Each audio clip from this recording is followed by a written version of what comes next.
Ce bouquin-là, c'est une gifle pour l'Église moderne.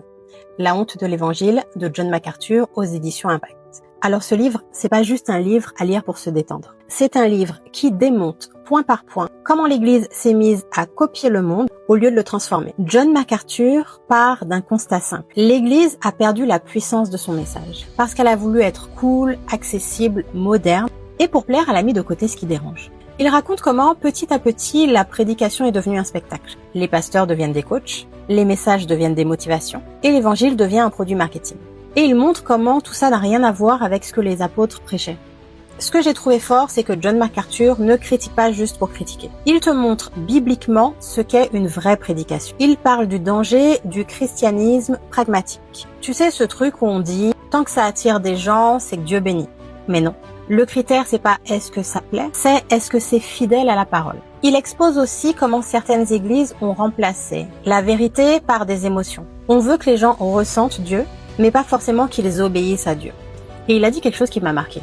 Quand l'église commence à divertir les gens, elle cesse d'être l'église. Le cœur du livre, c'est ça. Le message de l'évangile n'a pas besoin d'être amélioré.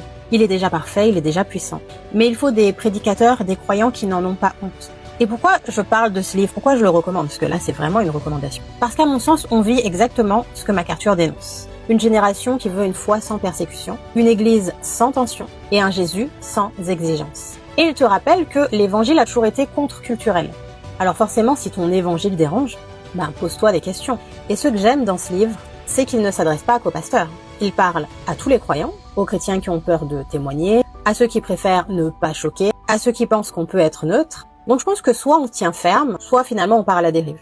Et en bref, après avoir lu ce livre, en tout cas, c'est ce que je ressens. Je suis pas ressortie avec un ego boosté, mais plutôt avec un rappel à l'ordre spirituel.